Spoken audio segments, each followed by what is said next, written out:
네, 하나님께서 만드시는 거대한 움직임이라는 제목으로 말씀을 전합니다. 기원전 586년에요. 남유다가 바벨론의 침공을 받아서 완전히 멸망합니다. 이때 재빠른 사람들은 외국으로 이제 도망을 갔고요. 대부분의 사람들은 전쟁통에 다 죽습니다. 혹은 살아남았다 하더라도 수많은 사람들이 불구가 되고요. 사람 구실을 이제 못하게 된 거죠. 그래서 전쟁에서 살아남은 쓸만한 사람들은 이제 포로로 다 잡혀서 이제 바벨론으로 끌고 가는데요. 예레미야가 이때 이 잡혀간 포로의 숫자가 4,600명이다라고 기록하고 있습니다. 전쟁 전에 남유다의 인구가 몇 명이었냐면요. 100만 명으로 추산이 됩니다. 전쟁 후에 고작 몇 명 갔냐면 4,600명만이 살아남아서 이제 바벨론으로 끌려갔습니다. 예레미야가 구루터기라고 표현할 만큼 정말 적은 숫자가 이제 간 거죠. 이후 47년이라는 시간이 흘러서 기원전 539년 강대했던 제국 바벨론이 쇠퇴합니다. 그리고 신흥강자로 떠오른 이 페르시아의 고레스 왕이 바벨론을 멸망시키죠. 그리고 2년이 지나 기원전 537년에 고레스 왕이 유대인 포로들에게 이제 고향 이스라엘로 돌아가라! 귀환을 명합니다. 이때가 바벨론으로 1차 포로가 끌려간 지는 68년 된 시점. 그리고 남유다가 멸망하고 3차 포로가 끌려간 지는 49년이 지난 시점이었습니다.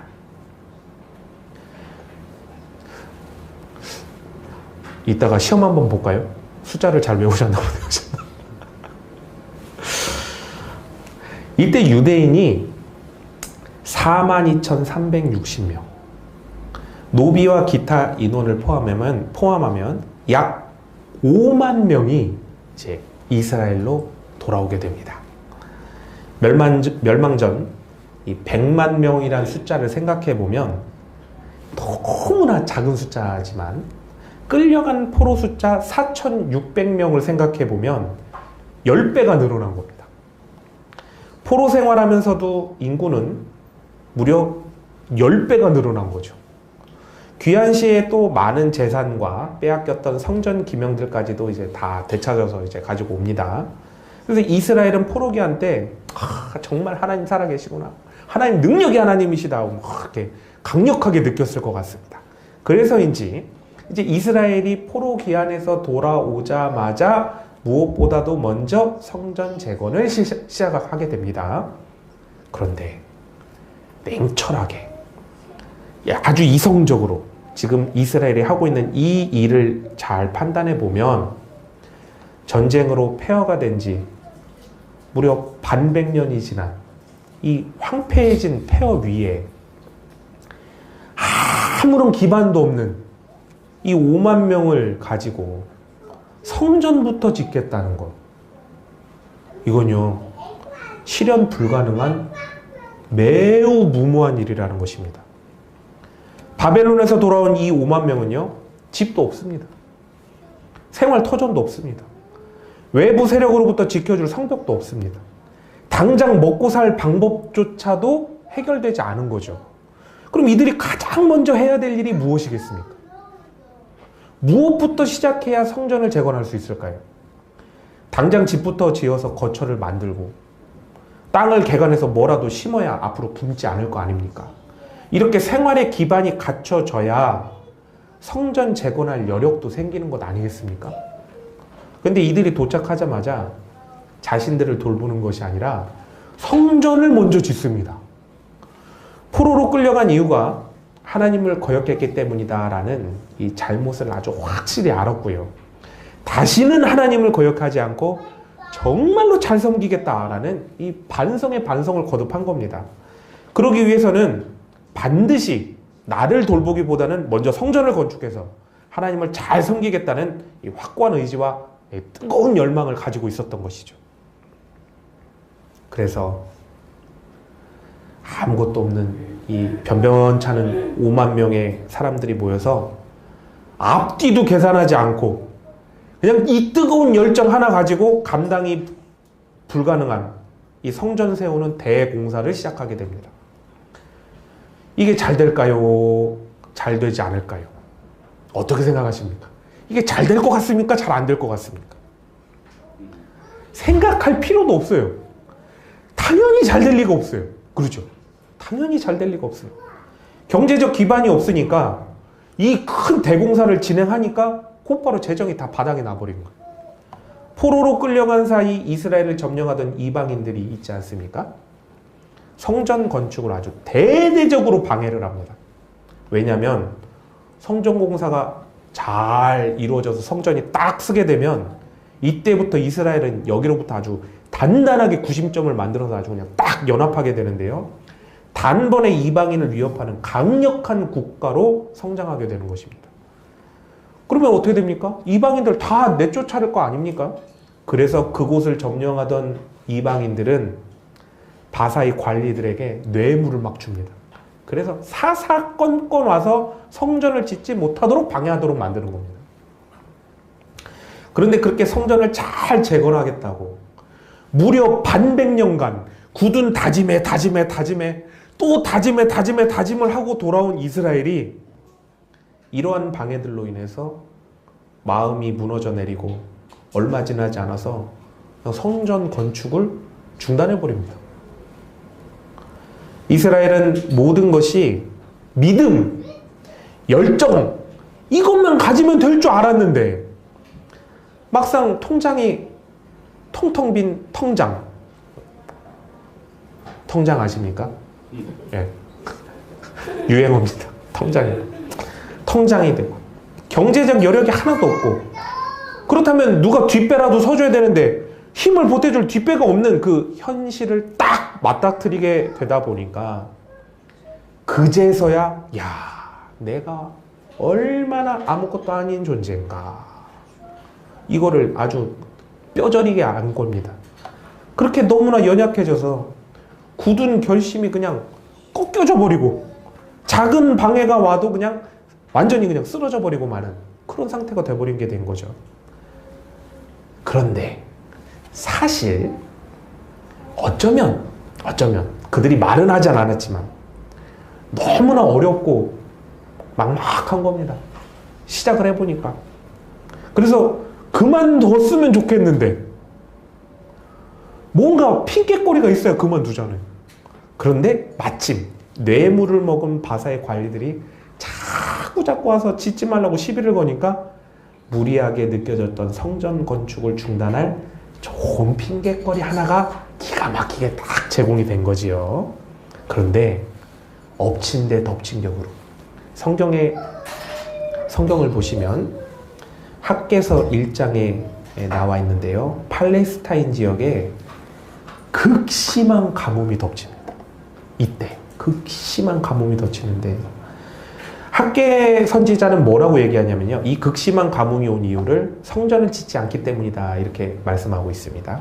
근데 역으로 생각해보면 극심한 가뭄 때문에 경제적으로 더 피폐해져 가뜩이나 없는데 더 없어진 이스라엘은 아예 이제는 성전을 지을 엄두조차 아예 그냥 생각 자체를 못하게 되는 그런 상황에 이제 빠지게 된 거죠. 이스라엘은 포로 생활에서 돌아와 성전 재건을 시작한 지 얼마 되지 않아서 성전 재건을 무기한 연장합니다. 무기한 연장. 열정 대신 현실을 받아들여서 이제는 먹고 살기 위해서 집을 짓고 농사를 열심히 짓습니다.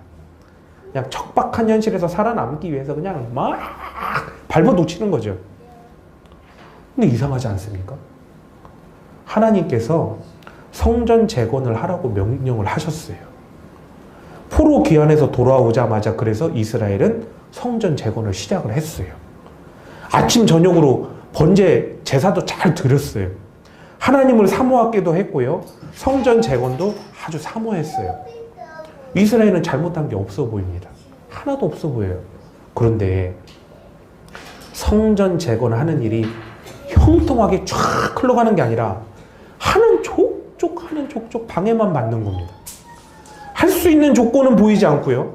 할 수 없는 조건들만 계속 늘어나는 겁니다. 이러한 가운데 이스라엘은 도대체 왜 성전 짓는 일이 왜 이렇게 불통하지? 이렇게 생각을 하다가 한 가지 이유를 딱 알게 되는데요. 이유를 떠올리게 되는데 그것은 포로로 끌려간 지 아직 70년이 지나지 않았기 때문에 그런 것이구나 라고 그 이유를 딱 생각해냅니다. 1차 포로 송환 때부터 계산해도 아직 68년밖에 지나지 않았어요.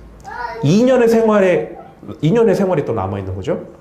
완전히 멸망한 3차 포로 송환 때로부터 계산하면 49년밖에 안 지난 거예요. 아직 70년이 차지 않았으니 포로 생활이 끝난 게 아니구나. 따라서 형통한 역사가 아닌 불통의 역사가 있구만. 이 이유가 모두에게 성전 재건을 중단하게 시키는 기가 막힌 명분을 다 제공한 거예요. 그뿐 아닙니다. 심지어는 죽기 살기로 매달려야 되는 이 제사장들조차 이 힘든 상황을 면하고자 70년 하나님의 때가 아직 되지 않았나 봅니다. 이렇게 좀 더 기다려 봅시다. 성전 재건에 대해서 매우 소극적인 자세를 취합니다. 여러분이라면 이 상황에서 어떻게 하시겠습니까? 여러분이 이스라엘 백성이라면 이 상황에서 어떻게 하시겠습니까? 하나님께서 명령하셔서 성전 재건을 시작했는데 형통의 상황이 열리기는커녕 돈도 없고 먹을 것도 없고 심지어는 매일 그 깡패 양아치 같은 패거리들이 와서 맨날 괴롭히고 빼앗고 멀쩡한 집은 없고 가뭄까지 들어서 고통스럽게 이를 데 없는 이 고통과 고난의 상황만이 계속 열린다면 여러분은 하나님의 뜻이 성전을 짓는 것이 맞으니까 그럼에도 불구하고 계속 성전을 재건하시겠습니까? 이스라엘 백성은 돈도 떨어지고 먹을 것도 떨어지고 힘도 떨어지고 인내심도 떨어지자 정말 대단한 줄 알았던 자신들의 그 열정, 하나님을 향한 그 믿음이 금세 식어버리고 말았습니다. 금세 식어버리고 말았어요. 바벨론에서부터 그렇게 큰 소리를 땅땅 치고 왔는데, 성전 세우겠다고 땅땅 치고 왔는데 정말로 창피하게도 성전 재건 공사를 그냥 중단해버리고 맙니다. 이스라엘 포로 생활 49년 동안 정말로 신앙적으로 깊어지고 바로 세워졌다고 생각했는데 1년도 못 버티고 사실은 아무것도 아니었던 그들의 신앙이 다 들통나버리고 말았던 것입니다. 마치 조상 아브라함이 하나님께서 복 주시기로 약속한 이 가나안 땅에 이르게 됐을 때 가뭄이 들었죠. 그래서 가나안에서 얼마 버티지 못하고 살 길 찾아서 애굽으로 그냥 내뺀 것처럼 이스라엘의 믿음은 아직 그저 딱 그 수준이었던 겁니다. 딱 그 수준이었던 거죠. 이스라엘이요, 얼마나 어리석은지 모릅니다. 믿음과 열정만 가지고 고작 아무것도 아닌 그 5만 명이 그들이 가지고 있는 거 그거 몇 푼 가지고 성전을 먼저 지은 겁니다. 성전 건설은 생산시설을 짓는 게 아니에요. 소비시설을 짓는 거예요. 그렇죠? 뭐가 나오지 않습니다. 성전을 짓는다고. 오히려 지어놓으면 그때부터 더 큰 문제인데요. 지어놓으면 유지를 위해서 엄청난 지출이 들어갑니다. 성전을 짓다 보니 재정에 보충은 안 되고 계속적으로 큰 지출만 막 늘어나고 그러다 무서운 현실을 깨닫게 되는데요. 가진 재정으로 성전 자체가 완공될지가 미지수입니다. 그런데 더 무서운 게 있습니다. 성전도 완공을 못했는데 이미 재정을 다 써버려서 살 집도 못 지게 될 수 있다는 겁니다. 애초에 얼마 안 되는 그 국가 재정으로 집부터 먼저 짓고 사회 인프라를 갖춰서 생산이 막 일어나게 하고 이를 세금으로 거둬서 성전을 건설했다면 비록 시간이 좀 늦춰져도 성전을 완공할 수 있었을 텐데 성전 짓기도 그 빠듯한 돈을 가지고 사회 인프라는 갖춰져 있지도 않은데 성전부터 짓자니 이거는 정말 세상적인 이치로 보면 정말 어리석은 사람들만 할 수 있는 일이죠. 그래서 사회 인프라 대신 성전을 먼저 짓겠다는 것은 어떤 의미냐면 바로 백성들의 생명을 내어 걸겠습니다라는 뜻입니다. 그렇죠.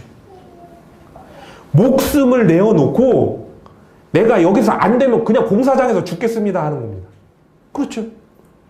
성전 짓고 나서 아무것도 없으면 아유 괜찮습니다. 그냥 길바닥에서 자면 됩니다. 먹을 거 없으면 아유 하나님께서 먹을 거 안 주시면 그냥 굶어 죽어버리겠습니다. 이렇게 해야 되는 거지요. 이도저도 안 되면 하나님께 목숨 걸고 매달려다가 죽는 겁니다. 금식하다 죽겠습니다라는 그 각오로 하겠다는 것이 바로 성전 재건축을 먼저 하는 것입니다. 그런데 이스라엘은 성전 재건에 목숨을 거는 것이 아니라 그냥 포기해버렸습니다. 성전 짓겠다는 그 결심 있죠. 성전 짓겠다는 그 결심, 그거는 그냥 이스라엘이 잠시 그 뜨거운 마음, 열정 가운데 부린 객기였던 것이죠.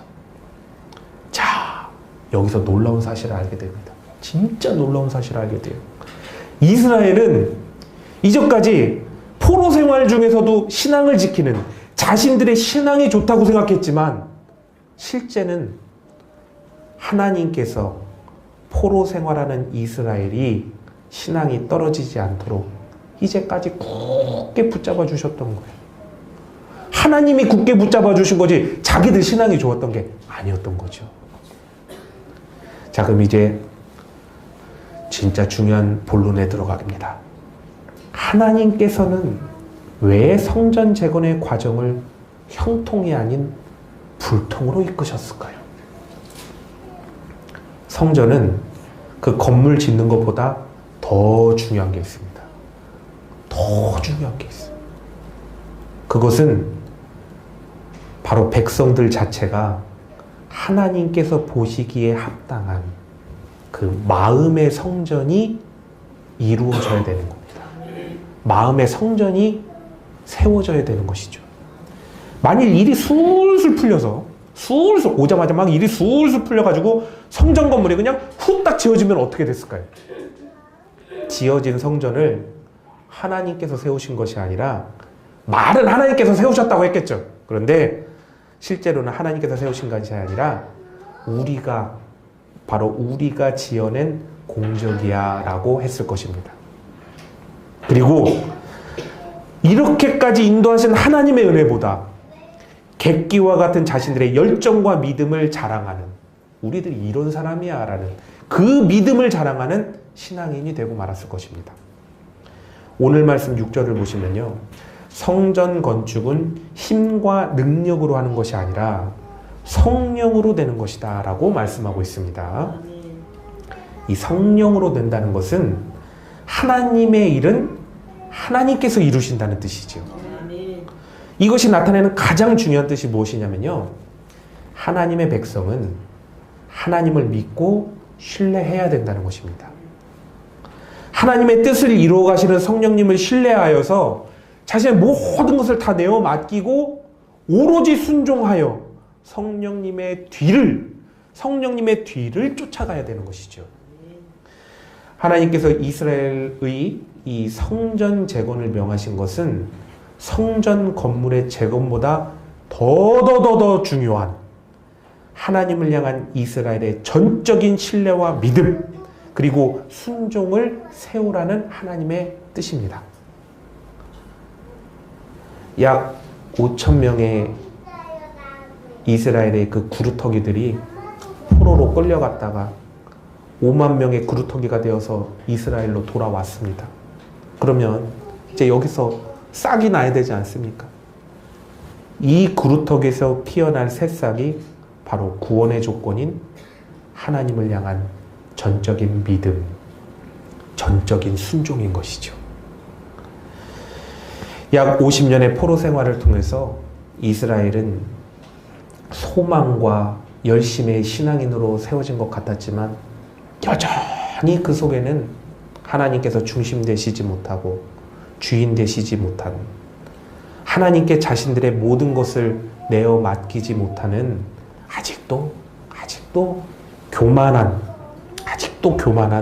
그 인간이 지독하게 그냥 자리 잡고 있었던 것이죠. 이 교만에서 순종의 싹이 나려면 어떻게 해야 되겠습니까? 그래서 하나님은 불통으로 역사를 이끄신 것이죠.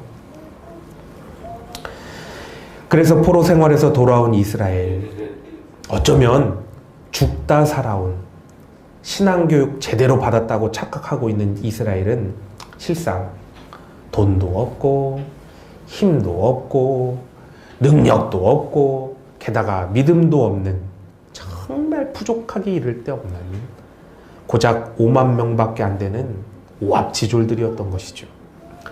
이렇게 오합지졸이면, 이렇게 우리가 아무것도 아닌 것을 알면 자신의 주제를 잘 파악해서 문제 속에 빠져들어가는 것이 아니라 어떻게 됩니까? 길을 여시는 하나님을 향해서 나아가야 되잖아요. 죽음을 불사하고 하나님께 매달려서 하나님께서 길을 열어주십시오, 하나님께서 살려주십시오 하고 하나님하고 씨름했었어야 되잖아요.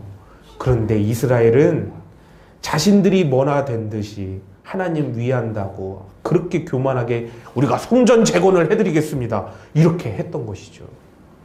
이 교만한 오합지졸 이스라엘은 사실은 하나님 없이 열정으로 자신들의 능력과 힘만을 가지고 세상이라는 이방인들, 그리고 거대한 페르시아 제국과 확 부딪혔는데요. 정말 파도가 방파제 와서 부딪혀서 깨어져 버리듯 정말 산산이 부서져서 그냥 깨어져 버리고 말았습니다. 그래서 성전 재건하겠다고 그렇게 큰 소리 쳤던 이스라엘은 이후 무려 16년간 성전 재건은 꿈도 꾸지 못하고 그냥 중단해버린 채 아무것도 못합니다. 아무것도 못해요.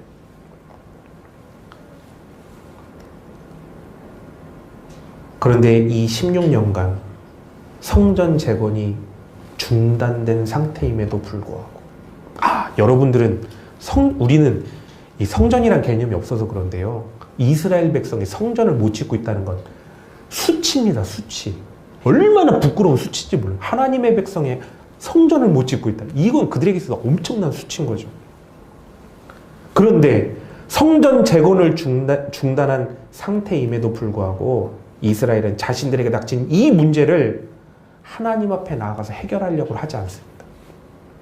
성전 재건은 멈췄다 하더라도 계속 진행하기 위해서 하나님께 나아가 모두 씨름하고 기도하고 그들이 잘하는 금식이라도 해야 되는데 안 합니다. 그리고 마냥 16년의 기간을 그냥 내가 먹고 사는 일, 그것만 신경 쓰면서 그냥 16년을 사는 겁니다.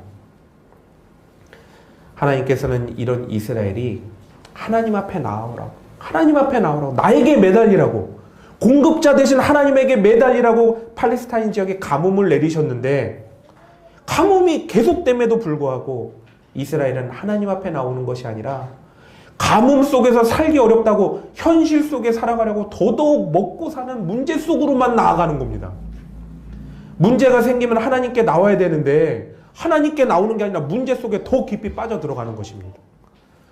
그래서 문제를 어떻게 해결하는가, 이 해결해 나가는 모습을 보면 그의 신앙 현 상태가 어떤가, 이거를 확실하게 알 수 있습니다. 문제에 매달리고 문제에 종속되어 있다면 신앙이 없는 사람입니다.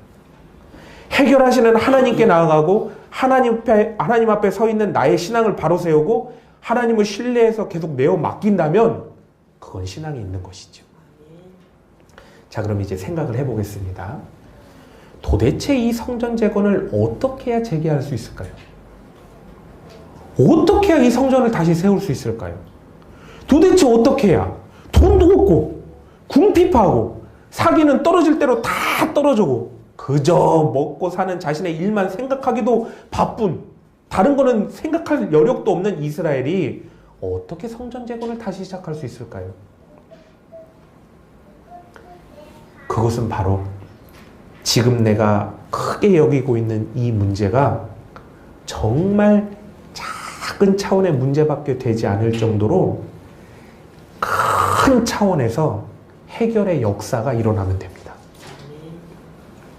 내가 아무리 해결할 수 없는 큰 문제라고 여겨도 내가 상상조차 할 수 없는 더 큰 차원의 어떤 해결의 역사가 일어나면 이것과 맞물려서요, 내가 해결할 수 없을 것이라고 여기던 문제들은 자연히 해결됩니다. 그런데 이 거대한 역사, 나라와 나라를 움직이시고 역사의 이 흥망성쇠를 계획하시고 실행하는 분, 바로 하나님이십니다. 그러니 해결할 수 없는 문제가 있다면 하나님께서 해결하시도록 믿고 맡기는 겁니다. 그리고 하나님을 통해서 하나님과 해결을 먼저 봐야 되는 것이죠. 짧은 간증을 말씀드리면요, 하나님께서 저를 부르실 때 이런 감동으로 저에게 한 가지를 물으셨습니다. 너는 나의 길을 가는데 제일 두렵고 무서운 게 무엇이니? 그거 내가 해결해 줄게. 이렇게 감동을 주셨습니다. 지금 생각해 보면요, 돈입니다! 이렇게 하면 참 좋았을 걸. 그게 생각이 안 나더라고요. 제가요, 배고픈 거요, 이렇게 말씀을 드렸습니다. 그때 당시 제가 겪어보니까요, 돈이 없으면 상당히 불편합니다. 매우 불편합니다. 그런데 어찌 보면 불편은 그냥 감수하면 되더라고요. 돈이 없으면요, 매우 사람 구실을 못해서 창피할 수 있습니다. 그런데 어찌 보면 창피한 것도 감수하면 되더라고요. 몸이 아프면 병원을 가면 되지요. 정 아파서 낫을 방법이 없다? 그러면 이제 천국 가면 되겠다는 생각도 들었습니다.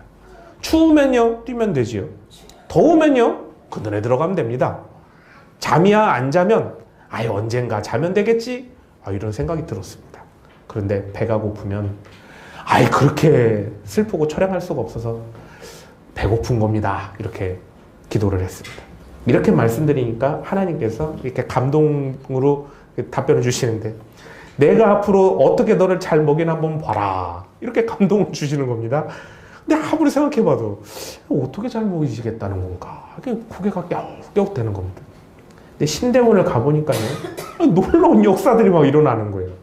입학 첫날 갑자기 신대원생 신입생 전원을 그 학교 앞에 있는 교회로, 그 식당이 있지 않습니까? 교회 식당으로 다 데려가는 겁니다. 배가 터지게 막 진수성찬을 막 먹여주시는 거예요. 신대원 생기고 처음 있는 일이랍니다. 학교에서 신입생 첫 식사를 그렇게 잘 대접하기로 그냥 그렇게 결정이 났대요. 참 놀랐습니다.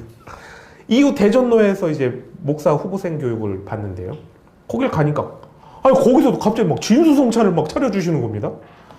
보통 그냥 이제 한식, 식사 한 끼 주시는데, 이번에 특별히 노회에서 그렇게 하기로 결정이 났대요. 이때부터 제가 알게 됐습니다. 요셉 한 명 때문에 이스라엘이 다 잘 먹고 잘 살게 되지 않았습니까?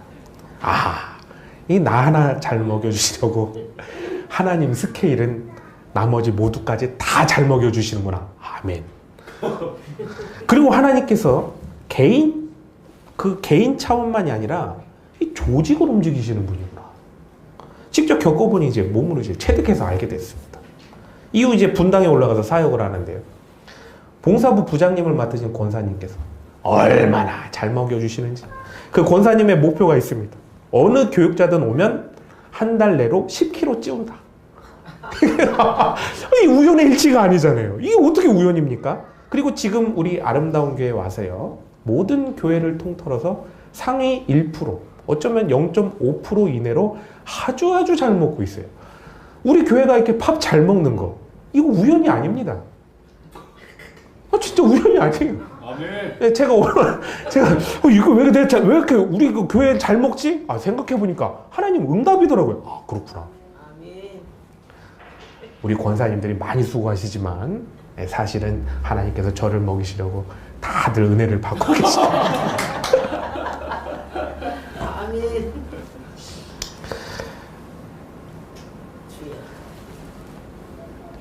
제가 분당에 가기까지 사실은 갈 수가 없었어요. 그런데 너무나 큰 역사들이, 자세하게 말씀드릴 수 없는 큰 역사들이 저 모르게 그 뒤에서 진행이 됐더라고요.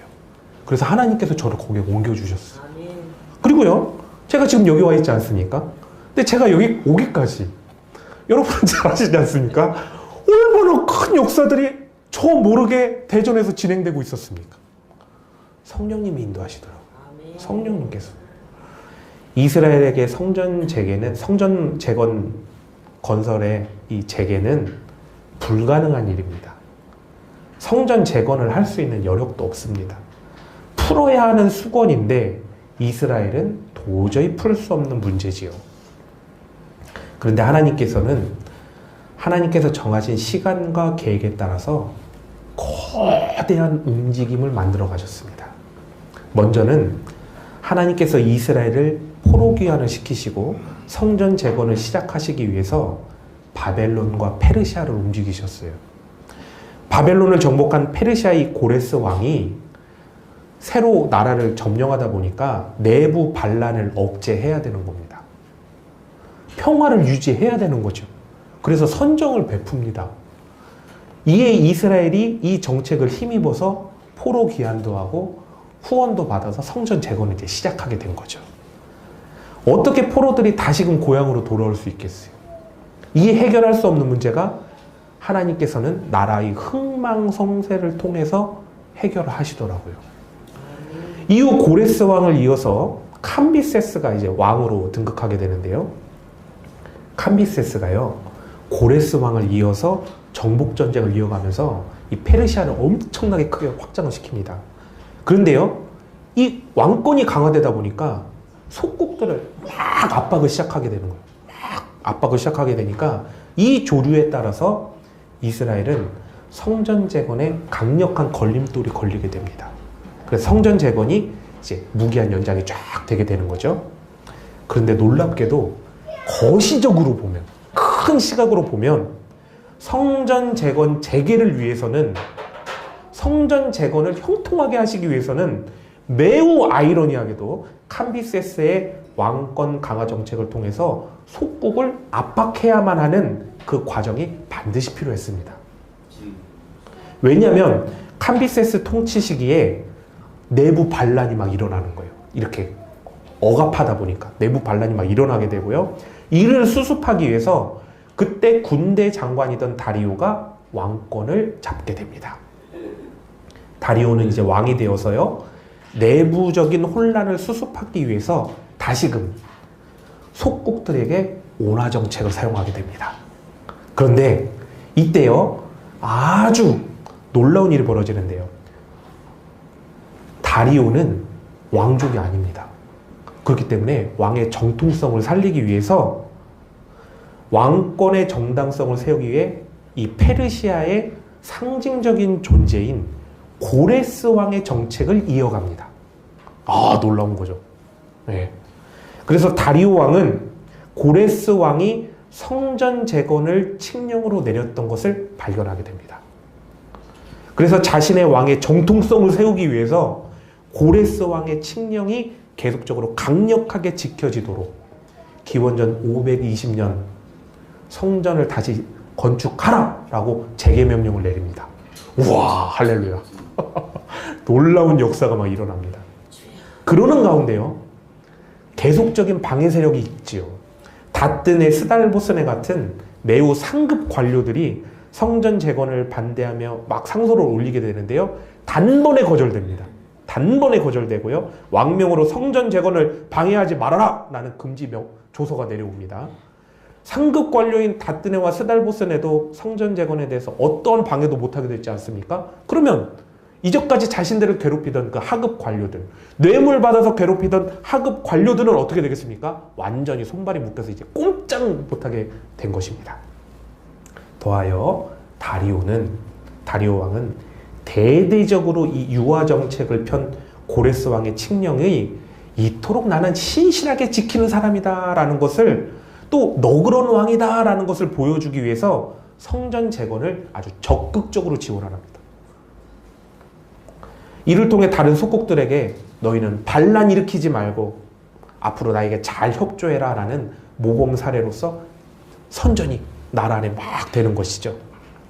이제까지 성전 재건을 막던 거대한 세상이었던 이 페르시아가 하나님께서 거대한 움직임을 일으켜서 역사를 일으키시자 페르시아가 나서서 이제는 성전 재건을 다시 일으켜 세워주시는 원동력으로 작동하게 됐다는 것입니다. 강력한 걸림돌이 가장 큰 디딤돌로 완전히 바뀌어버렸습니다. 이 강력한 하나님의 역사하심을 목도하고 체험한 이스라엘은 성령님의 역사하심을 따라서 기원전 516년 드디어 성전 재건을 완성하게 됩니다. 정말 놀라운 일입니다. 이스라엘이요, 바벨론에 완전히 패망한 해가 BC 586년입니다. 그리고 정확히 70년이 지난 시점 BC 516년 성전 재건을 하나님께서는 완료시키십니다. 더 이상 포로가 아닌 하나님의 백성으로서 그 구루터기에 믿음의 싹이 올라와 새 시작을 하도록 하나님께서는 모든 것을 정확하게 인도하신 것입니다. 이스라엘은 이 놀라운 거대한 역사를 이루어 가시는 하나님을 바라보면서 하나님을 위하여 무엇을 해드려야겠다라는 그런 교만한 자가 아니라 위대하신 만유의 주제를 믿고 하나님을 신뢰하며 따라가는 순종하는 믿음의 백성으로 변화되게 됩니다. 사랑하는 성도 여러분, 우리 모두에게는 문제가 없는 사람이 없습니다. 그런데 이 문제는 하나님께서 해결을 위한 하나님께로의 부르심이자 내 신앙이 어떠한가, 또 그 진정한 모습을 보여주시고자 하는 의도가 있습니다. 하나님께서는 하나님의 뜻을 이루시기 위해서 이미 큰 역사를, 나는 알아보지 못할지라도 큰 역사를 이루어가고 계시고 있고, 우리의 문제들은 이 거대한 역사를 이루시는 하나님을 향해서 성령님의 뒤를 쫓아나갈 때 해결받는 큰 은혜를 입게 되는 것입니다. 진정한 신앙인은 열심을 내서 내가 먼저 하나님께 뭐를 해드려야겠다라는 그런 사람이 아닙니다. 진실된 믿음도 내 능력을 전부 발휘해서 나는 하나님께 뭐를 해드려야겠다라는 그런 교만한 자도 아닙니다. 열정을 가지고 하나님 앞에 나아가서 하나님의 앞서 하나님을 끌고 나가는 그런 사람이 아니라는 거죠. 진실된 신앙과 믿음은 위대하신 하나님 앞에 내가 아무것도 아님을 깨달아 알고 고백하고 성령님의 인도하심을 따라서 성령님의 뒤를 쫓아 최선을 다해서 열심히 쫓아가는 사람, 열심히 쫓아가는 사람이 바로 진정한 신앙인인 것이죠. 오늘 하나님께서 말씀하신 것처럼 하나님께서 역사를 이루시고 해결하시는 분이심을 믿는다면 우리 모두는 먼저 자신의 신앙을 하나님 앞에 바로 세워야 되는 줄 압니다. 하나님을 전적으로 신뢰하여 나의 모든 것을 내어 맡기는 그런 사람이 되어야겠지요.